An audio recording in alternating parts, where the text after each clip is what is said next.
What's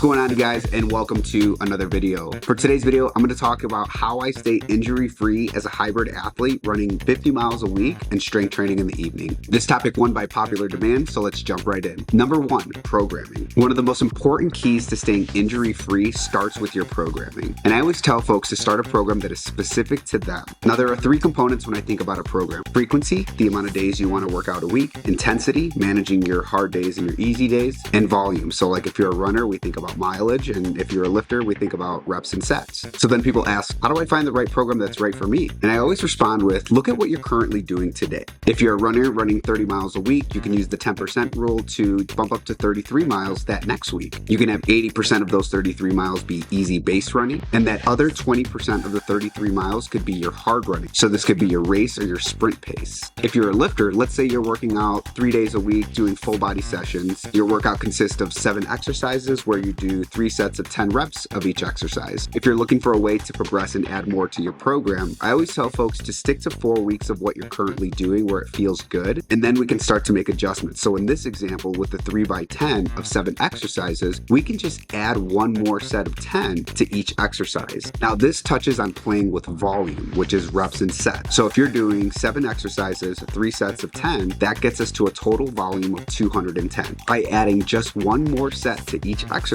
that increases our volume to 280 reps. Now, why is this number important? Not only are we adding more load to the muscles, but we're demanding more out of our joints. So we want to make sure that when we do add any type of volume, that we're doing it in a structured way to minimize the risk of injury. And one more tip on the lifting side here, when it comes to pumping out reps, I'm not maxing out on every single set. I always remind myself to leave 2 in the tank. So if I get to 8 reps and I feel like I can do 2 more, but it might be pushing the edge, I'm okay re-racking at that point. My focus is really around making small gains over a very long period of time versus trying to jump the gun on things. Number 2 is warm-ups. Now, as a 35-year-old man, I am religious when it comes to my warm-up. And I break that up into 3 different sections. I have my foam rolling, mobility, and my ankle resilience. So let's jump into each. From a foam rolling perspective, I do a full body session, and it is the first thing that I do upon waking up. I cover my back, my hamstrings, my quads, adductors, abductors, and calves. This takes me roughly about 5 to 6 minutes to do, and it's a great way to open up those knots from when you were sleeping. Next, we go into a full body mobility session, and I follow the kinetic chain here, which is your shoulders, thoracic spine, hip flexors, and ankles. So with the foam rolling, I've opened up the muscles, and with the mobility, I now start to open up the body. Now, if you've been following me for a while, you know that I am no stranger to rolling my ankle, and that's why I finish every warm-up with an ankle resilience program. This program includes 3 subcategories, which is strength training, stability, and balance. The strength training piece, this could be calf raises on a slant board. Stability could be the single leg deadlifts, and the balancing piece could be standing on a foam pad on a single leg with your eyes closed for 30 to 45 seconds. By adding the ankle resilience program at the end of last year and staying with it consistently for the past 8 months, it opened my eyes to how weak I was from a balance perspective, and it totally made sense why I was rolling my ankle so many times last year. So in total, this warm-up does take about 30 to 40 minutes, but it works perfect for me given what I do every day. With my conditioning in the morning and my strength training in the evening, I consider this a requirement. Now, if you're looking to add this type of warm-up to your day, some of the equipment that you'll need is a foam roller, a yoga pad, slant board, and a foam pad. And if you go into the description of this video, I have links to the ones that I use below. Number 3, strength training. Now, you probably see people on social media just hollering all the time, like, you have to lift weights, you must do strength training in your programming, but they never say what to do.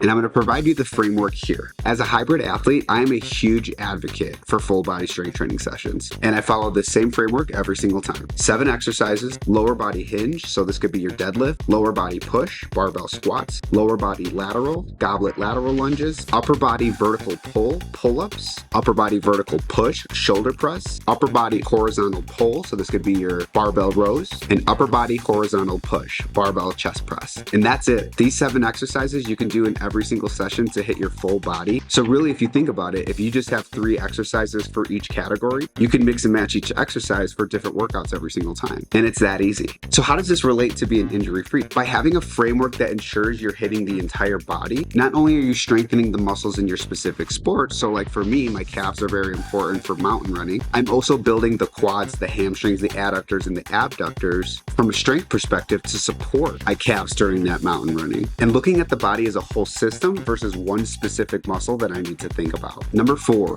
listening to your body. This is something that took me a very long time to learn, and this coincides with the programming piece to ensure that you're putting yourself in a position that's best for you. By following a consistent program, this really helps you identify when things are not going right. If an easier run feels hard for you, this may be a sign to either cut things short or slow things down. From a strength training perspective, if a certain lift feels heavier than normal, we may want to drop that weight, guys. And that's okay, because what we're looking for here is consistency, not perfection. I've mentioned this before, but consistency creates momentum, and momentum compounds. I would rather cut a workout short knowing that I will be able to work out the next day versus like forcing it, which could lead to injury and then being out for either a couple days or maybe a couple weeks. Simply not worth it by just not listening to your body. And as I mentioned, it's something that took me years to realize that we want to think long-term versus these short gains, because the ultimate goal is to be fit for life. Number 5, cold showers at night. I know this is not an exciting one for everybody, but hear me out. I run pretty hot most of the day. I'm running in the AM, I'm working my corporate job during the day, and then I'm lifting weights in the evening. My body and joints are pretty inflamed by the end of the day, and so these cold showers really do help reduce that inflammation to promote recovery. Not only with the inflammation, but it also helps with dropping my body temperature to help it get ready to fall asleep. I coupled that with dropping the temperature in my apartment down to 65 to ensure that I not only fall asleep, but stay asleep. If you're new to cold showers, one of the things that I used to do was I would start with 2 minutes hot to heat myself up, followed by 1 minute cold, and just repeat that a couple times just to kind of get the body ready for it. You could then shift your showers to be 1 minute hot, 1 minute cold, and then 1 minute hot, 2 minutes cold, and slowly increase that cold time with the ultimate goal of getting to 5 minutes under cold water. So there you have it. That is the protocol that I follow to stay injury-free as a hybrid athlete. If you found value in this video, it would mean a lot to me if you'd like and subscribe to the channel. If you have any questions or concerns, please leave them in the comments section below. I appreciate you watching, and we'll catch you in the next one.